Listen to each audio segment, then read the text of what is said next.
选的两位最热门候选人李在明和尹锡悦，在针对外交问题上态度迥异，但是有一个共同的特点，就是两人都言辞犀利、口无遮拦，常常引发舆论争议。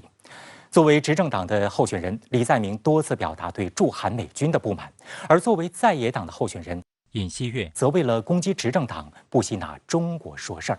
这两位潜在的总统接班人的行事风格究竟是本性使然，还是为了选举哗众取宠？文在寅执政时期对于韩中韩美关系的处理都十分谨慎，韩国政局的变化又是否会打破中美韩关系微妙的平衡呢？来看短片。对于北京冬奥会，韩国政府早先已经明确表示不会参与美国发起的所谓抵制冬奥的行动。2021年12月30号，李在明在一次记者会上也再次表达了他的立场，称如果我们看美国脸色，可能做出错误决定。李在明指出，韩国政府是出于对国家利益的考量做出上述判断，切合实际。针对中韩关系，李在明强调，韩国和中国在经济上关联度很高，中国又是韩国在朝鲜半岛无核化问题上的战略合作伙伴，因此首尔不能忽视与北京的关系。1月3号，李在明在自己的大本营京畿道光明市举行新年记者会，表示要求在美中之间2选1的想法非常危险，韩国完全可以作为堂堂正正的全球一份子主动发声，成为要求选择而非被选择的一方。实际上，李在明对于美国和日本的态度一直都不太客气。去年7月，李在明在一次公开发言中表示，韩国政府在成立过程中没有对亲日势力进行清算，使亲日势力得以与美国占领军合作，维持了原来的统治体系。这场原本是围绕历史问题的争论，演变成了一场政治论证，引起了巨大争议。日本媒体纷纷给李在明扣上对日强硬的帽子，部分韩媒评论也认为李在明此言得罪了韩国唯一的盟友美国。但是李在明坚持表示，美军也曾自称为占领军，要求批判者先学好历史。到了11月，李在明再次在记者会上谈起驻韩美军的问题，态度有所软化。他称，虽然当时的美军是占领军，但1948年大韩民国政府宣布成立后，驻韩美军应该被定性为联军。但是随即他话锋一转，称他认为韩国国民普遍反对维持现行军事体制，美军有必要尽早向首尔移交战时作战指挥权。当天，李在明还对韩美日三边联盟表示反对。他称，只有在彻底解决与日本的领土争端和历史遗留问题，双方可以永久和平的交流的前提下，韩美日联盟才有可能。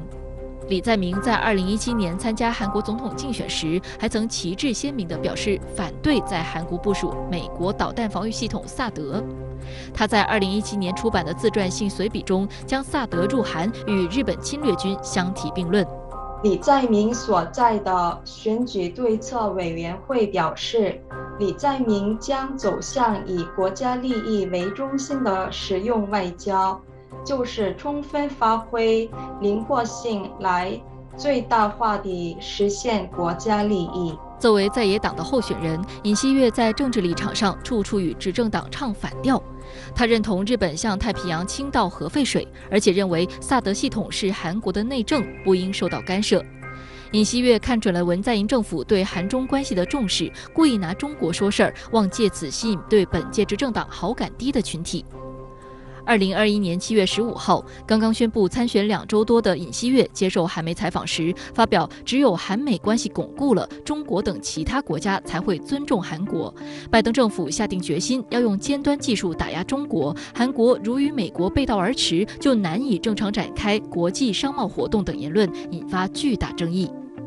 对此，中国驻韩大使邢海明7月16号在中央日报发文回应尹锡悦，阐明中方立场。他表示，中国尊重韩国的外交政策，清楚韩美同盟关系，但韩美同盟不能损害中国的利益。中韩建交已近30年，中韩关系并非韩美关系的附属品。去年12月28号，他在出席由韩国美国商会举办的论坛活动时发言称，韩国领导层对中国的倾斜政策打破了以前的外交平衡。尹锡悦称，韩中两国对彼此抱有好感，文化等各领域合作也取得了不少成果。政府试图在中国和美国之间扮演调停者的角色，但这以失败告终。他说，这种政策造成了韩国年轻人不喜欢中国的局面。他还称，中国的年轻人也不喜欢韩国。这些言论引发执政党痛批。执政党共同民主党选举委员会发言人姜善娥当天评论说，尹锡悦嫌每天一妄言不够，现在还把妄言越过国境，不知道他是勇敢还是无知。近1个多月来，尹锡悦的民调遭遇滑坡，党内重要人物也因他的口无遮拦而纷纷要与其割席。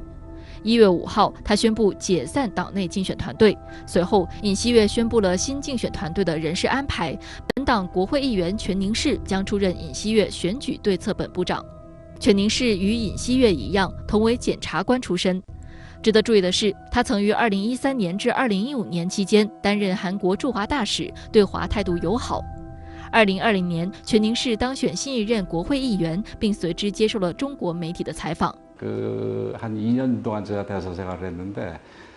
뭐 전반적으로 다 아주 즐거운 날이었고 다 추억에 남는 에피소드거리였었습니다. 全宁市的履历中还有一个亮点，就是他曾担任朴槿惠竞选团队的负责人。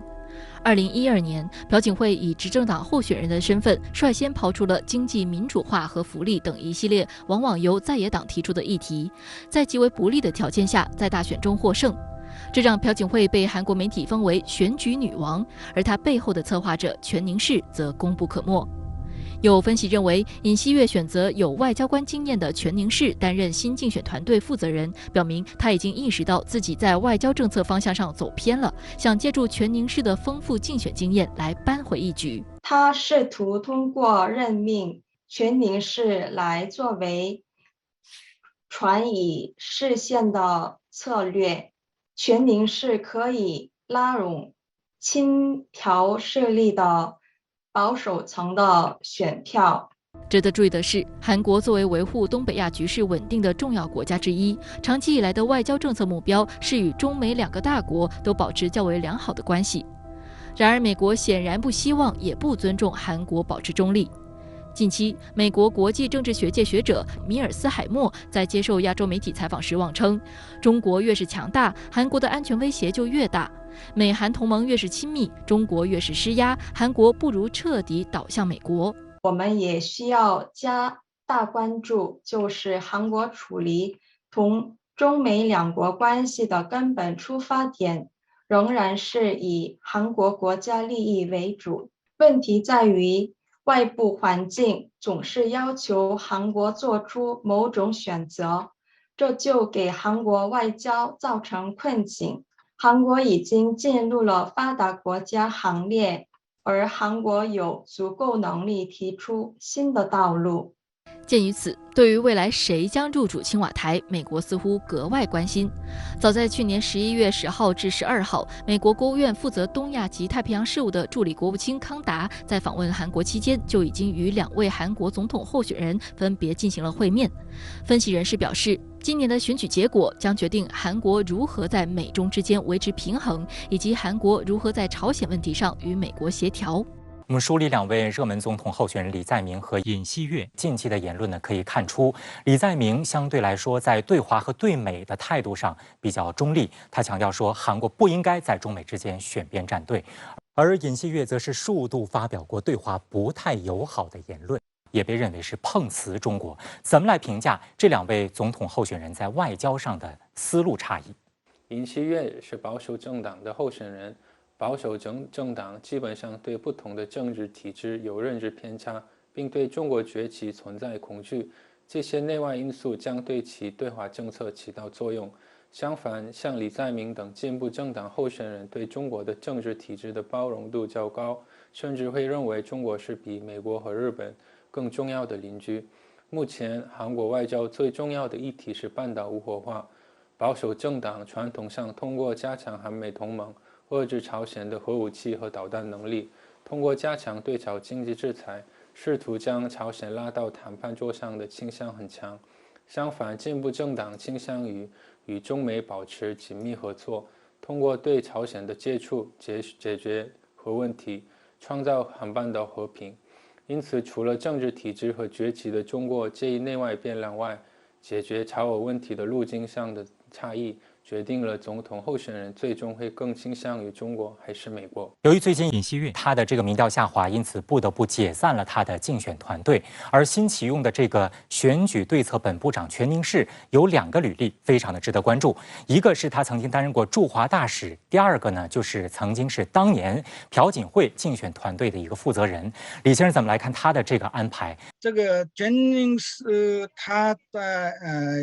大使的时候呢，朴槿惠初期中国跟韩国的关系是非常好的。啥的问题呢？全宁世大使下任之后发生的。我们搞中国关系怎么是才走路？可能是全宁世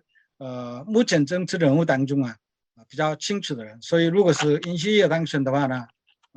他就是可以稳定中国跟韩国关系上，他发挥可能是比较大的这个影响力。而且他可能如果是尹锡悦这次选举当中赢的话呢，他是最大的功臣之一，他就尹锡悦政府里面的这个扮演的角色可能很大的。作为进步派的文在寅，一直以来都被保守派指责说他亲中国，而且韩国舆论最近也关注到，在韩国国内目前确实有一些民粹主义的情绪在上升。您怎么来看韩国国内的这个保守派在这方面的一个炒作，能够达到什么样的效果？遗憾的是，在过去的几年里，韩中民间相互好感度有所下降。韩国的在野党及其支持者似乎对中国的崛起造成的国力差距的扩大有较强的威胁认知。年轻人之间与中国问题相关的民粹主义正在逐步高涨。这一趋势跟30到40岁以上的一代从经济机会的角度认识中国，或者在熟悉反美情绪的时代中成长的40岁以上的人，对中国更具包容性，形成了鲜明的对比。韩国总统文在寅在任期间呢，韩中关系和韩美关系总体上保持着较为良好的一个状态。那近年来呢，韩国不断的在强调，在处理与中美2个大国的关系当中，韩国应当首先从自身的利益出发，而不是被迫的选边站。那对这样的一个外交理念，究竟该如何评价？那此次大选结果会否影响未来的韩中美3国关系呢？韩国跟美关系是70年的军事同盟关系，所以呢，现在两国关系是非常稳定的。那中国跟韩国关系呢，我们说的就是那这30年关系呢，全世界任何双边国家关系没办法被比较的速度发展的。我们两国关系呢，地缘关系为基础的。然后这个中美跟美国关系好的时候呢，韩国跟美国、韩国、中国关系都好的。那现在中美关系出现这个严重的摩擦之后呢，韩国就出现了选站边的问题。中美关系摩擦没有停，韩国的这个选站边的这个争论一直可能下去的。因为没有一届政府能够做到忽视自己在军事、安保、经济上的利益，而去和中美刻意的维持一个等距离的外交。那我想此次大选无疑会对未来的中美韩3国关系产生重要的一个影响。目前李在明与尹锡悦都强调了美韩同盟作为全面同盟的一个重要性，也都表达出来了不希望韩国继续做夹在中美竞争中无法脱身的这样子的一个困境的愿望。因此下一届韩国政府如何在中美韩这样子一个3角关系中走钢丝呢？我想是值得我们大家拭目以待的。